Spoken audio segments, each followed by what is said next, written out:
योगः कर्मसु कौशलम्.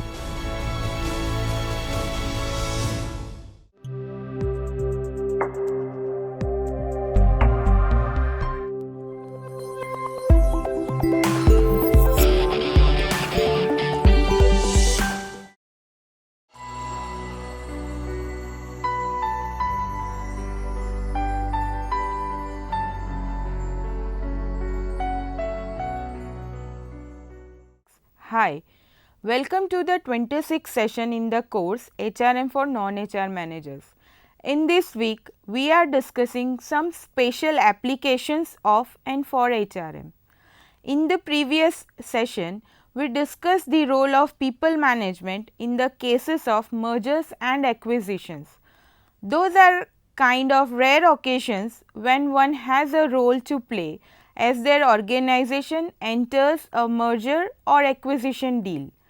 This session is relatively less rare and in fact, it may be a reality for many managers soon, if it is not there already. We are going to discuss information and communication technology for HR managers with focus on HR information systems and HR analytics. Specifically in this session, we will briefly discuss the role of ICT in HRM, introduce HR information system, how it can help effective management of people and how managers can leverage them for greater effectiveness, introduce HR analytics, how they can help managers and how HR managers can leverage them for greater effectiveness. Information and computing technology has enabled many support functions which can run with the help of internet. It is argued that in principle, all HR processes can be supported by ICT. When HRM services and functions are offered with the use of ICT, it is called EHRM, which is not a very new term any longer. The implementation of EHRM requires a thorough analysis of what actually is EHRM. Why should an organization adopt EHRM? Different types of alternatives of EHRM and expected outcomes of EHRM. Next, meaning of EHRM. There are many other terms used for describing EHRM. Virtual HR, HR intranet, web based HR, computer based human resource management systems and HR portals. For our purpose, we will remain with the term EHRM. EHRM is a way of implementing HR strategies, policies and practices in organization through a conscious and directed support of end or with the full use of web technology based channels. The word implementing refers to the way of functioning of HRM. Why EHRM? There may be two different but related prompts which push managers to adopt EHRM. The first is pointed by Ruel and colleagues. The nature of the employment relationship is changing. Labor or talent is in short supply. The societies are becoming more individualized. The educational level is rising. The power balance in the employment relationship is shifting in the favor of the employees who want to steer their own career paths. The second trigger had been mentioned by Lepak and Snail in 1998. They identified four pressures of virtual HRM. First, HRM departments are asked to contribute more and more by way of strategic partnership with the senior management. Secondly, HRM departments are required to be more flexible in terms of policy making and practices. Thirdly, HRM departments are expected to keep their cost low without losing on efficiency. Fourthly, HRM departments need to be service oriented towards management and employees, irrespective of different time zones and departments. With the application of ICT to HRM, integration of this cosment and employees. Next, we present different types of EHRM. Leapak and Snail in the year 1998 make a similar distinction, namely operational HRM, relational HRM and transformational HRM. Operational HRM refers to the basic HR activities in the administrative area. Salary administration or personal data administration are its examples. The second area, relational HRM, refers to more advanced HRM activities meant to support business processes.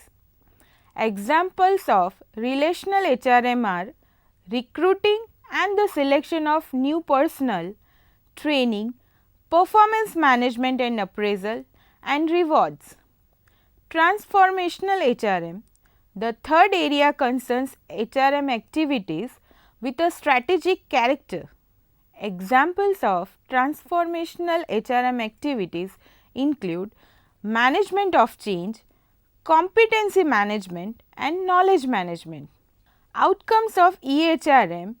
Baer and colleagues in the year 1984 presented 4 outcomes of effective EHRM: high commitment, high competence, cost effectiveness and higher congruence. This match well with the goals of implementing EHRM. We have discussed commitment in the previous session. Highly committed employees tend to be motivated, understanding and willing to contribute to organizational effectiveness. High commitment also implies a high level of trust between management and workforce. Highly competent employees are capable to learning new tasks and roles over and above executing their current roles with high standard of performance. Cost effectiveness refers to the optimization of pay, turnover rate and other employee related costs against the value generated by them. Finally, higher congruence refers to the mutual fit among the organization, its HR system and the employee perspectives. Next, we introduce HR Information System or HRIS. Initially, HRIS was used as a business tool which let the HR managers standardize their collection of employee information. This standardization not only helped avoid problems of incompatible formats and missing information, but also helped store it in an easily accessible place, generally a server, which also helped prevent loss of information. Over the years, HRIS has been deployed for more uses. With changing nature of employment relation and attitudes of employees, meaningful use of collected data is becoming more and more critical. Thus, HRIS is an information resource which helps in strategic HR decisions.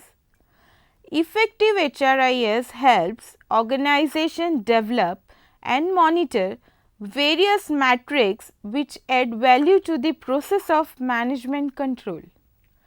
Example of this metrics include healthcare cost per employee, pay benefits as a percentage of operating expense, cost per hire, return on training, turnover rates and cost, time required to fill certain jobs, return on human capital invested and human value added. Although these metrics do not reflect any direct reduction on cost, they help the decision makers in making informed decisions which result in benefits or savings. Kovacs and colleagues cite the example of Scott Engel, who is a manager of solutions consulting at Ortho Biotech Products, a division of Johnson & Johnson. He views HR at Orthobiotech as a vast storehouse of relatively static but important information. Mr. Engel believes that HRIS have not only allowed employees useful access to information, but have also enabled managers throughout the organization to tap into this storehouse and use it for a variety of administrative as well as strategic purposes. But since all organizations would be having manual information system, transitioning smoothly to HRIS may present challenges. Number 1, development of HRIS. As with any information system development project, managers should ensure that the HRIS is configured to serve the needs of the organization. Strategic choices need to be made regarding the design and development, implementation and operation and maintenance of the HRIS.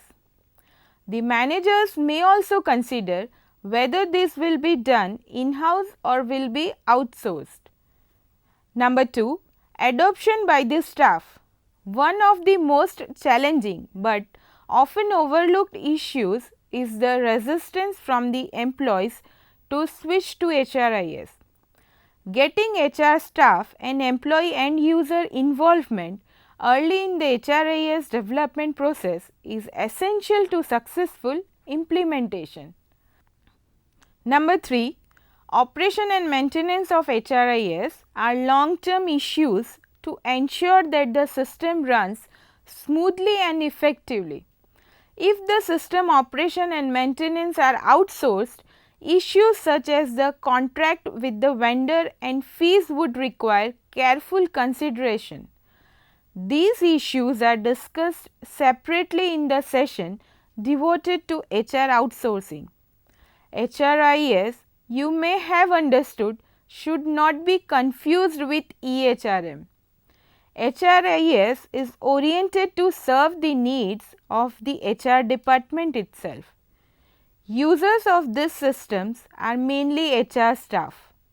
HRIS is meant to improve the processes within the HR department itself in the interest of organizational effectiveness. EHRM on the other hand targets to serve the employees and management. EHRM offers HRM services through an intranet for the use by employees who do not have to make a visit to HRM department and fill out papers. However, one can safely say that EHR is the technical unlocking of HRIS for all employees of an organization. Next is HR analytics. HR managers often fall short of being strategic partners of their top managers because, among other reasons, HR lacks the type of analytic and database decision making capability needed to influence business strategy. One of the reasons for this is HR often lacks the right metrics and analytic models. In comparison to finance and marketing, HR often falls short when it comes to providing metrics that assesses HR processes and practices from a strategic perspective. It also lacks analytic models that shows the relationship between HR practices and organizational effectiveness. Scott Mondor and colleagues in their report published by the Strategic Human Resource Management Organization define HR analytics as demonstrating the direct impact of people data on important business outcomes. It helps HR departments and managers so that they can take systematic decisions concerning their investment in people. Number 1, using data to justify their worth. Number 2, use the correct data. And number 3, produce quantifiable returns. BASIS in the year 2011 defined HR analytics as systematic reporting on an era of HR metrics or more sophisticated solutions based on predictive models and what if scenarios. In addition, BASI included the notion of taking an evidence based approach to making decisions on the people side of the business by using an array of tools and technologies ranging from simple reporting of HR metrics to predictive modeling. The purpose of HR analytics, in short, is to improve individual and organizational performance. As you can see, HR analytics is separate from HR metrics. According to Boudreau and Ramstead in the year 2003, HR managers can track 3 different kinds of HR metrics in order to evaluate the impact of HR activities and to influence business strategy and business performance in terms of efficiency, effectiveness and impact. Example of efficiency metrics for HR include time to recruit or time to fill the position and cost measures that help assess how well the HR function is being run. Efficiency metrics don't help understand how it is affecting the business and how well it is driving key business outcomes. For that, we need effectiveness and impact measures. Examples of effectiveness metrics for HR include differences in performance between internal or external hires and the effect of benefits or well-being provision on talent retention and performance. Examples of impact metrics for HR include productivity levels and customer service excellence. In contrast, HR analytics represent statistical techniques and experimental approaches that can be used to observe the impact of HR activities. Before we discuss more about HR analytics, we will briefly provide a few examples of HR metrics. Number 1, revenue, profit and overtime per employee or full-time employee. This ratio is calculated by dividing revenue, profit and overtime cost by the total number of employees or full-time employees. Number 2, absence rate per department. This ratio is calculated by dividing absence rate per manager or department by the total number of working days in a month in that department. Number 3, cost of absenteeism is calculated by calculating total employee hours lost to absenteeism into hourly pay including benefits plus supervisor hours lost in dealing with absenteeism into hourly pay supervisor including benefits plus other costs including temporary staff, training, loss of productivity, quality loss, overtime, etc. Number 4, time to hire is the number of days between the moment a candidate is approached and the moment the candidate accepts the job. Number 5, cost per hire is calculated as total recruitment cost divided by the total number of new hires. External cost includes advertising cost, agency cost, candidate cost, new hire, training cost and other costs. Internal costs include cost of recruiters and managers' time spent on recruitment, new hire onboarding time, lost productivity and other costs. Managers who wish to adopt HR analytics opt for some variation of 4 critical components: logic, analytics, measures and processes, known as the LAMP model. It was introduced by Boudreau and Ramstead in the year 2007. In a 2003 survey, Lawler and his colleagues found the managers' responses on how effective HR metrics and analytics were. Effectiveness of HR metrics and analytics. First, identify high impact talent. Number 44. Support change efforts. Number 37. Evaluating HR practices. Number 31. HR practices to performance. Number 23. Identify poor HR programs. Number 18. Assess possible HR programs. Number 17. New business strategies. Number 17. We now present the case illustration of how HR analytics can help business decisions, as documented by Rasmussen and Ulrich.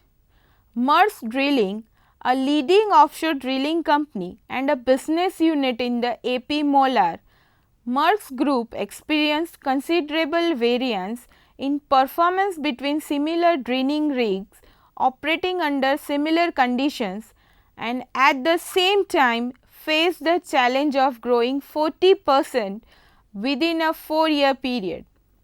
Top management, including CHRO, was interested in identifying number 1. What explains variance in performance between rigs? Number 2.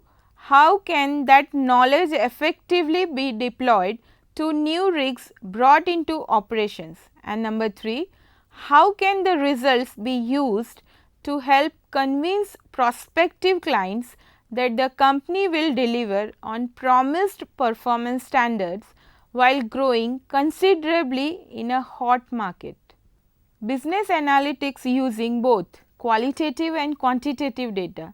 Experience from the business and offshore leaders' intuition about what drives performance found strong and significant links between leadership quality measured via a yearly people survey, crew competence documented according to the industry standards and requirements, safety performance from the company's safety system, environmental performance, spills documented in the company's health, safety and environment HSE system according to the offshore industry standards, and outcomes on operational performance via the company's operational business intelligence system, and customer satisfaction via the company's commercial customer relationship management CRM system across units in the company fleet. The findings were integrated in an end-to-end value chain analysis and compiled into one coherent story. Customer satisfaction is about operational performance, in this case drilling performance or uptime, but other factors also matter for company success. Leaders assessed more positively on various standard leadership tasks by their direct reports have lower crew turnover. Lower turnover is associated with higher crew competence, fewer new people to train, which in turn is related to better safety performance. Fewer spills and fewer maintenance hours outstanding, that is, the time it takes to fix stuff, which impacts customer satisfaction. Recommended action is to focus on leadership quality, training and selection, crew competence, training budget and controls, and maintenance hours outstanding across the fleet by placing same on unit scorecards, and to communicate the findings throughout the company to all leaders and employees and to existing and prospective clients.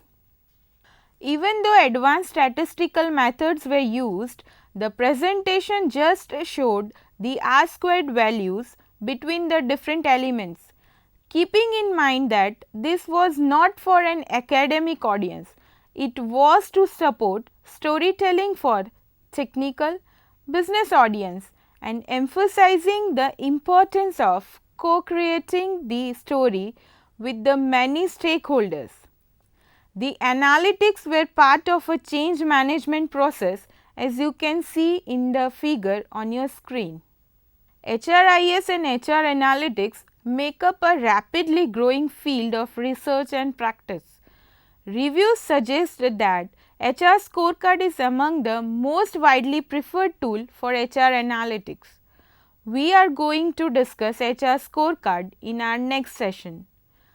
We have come to the end of this session here and invite you to access our online content area for more if you are interested.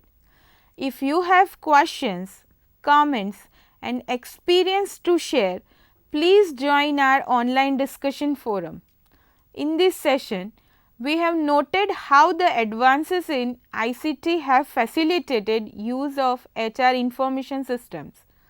We discussed HR metrics and HR analytics. Thank you for joining us. We will see you soon for next session. Until then, goodbye.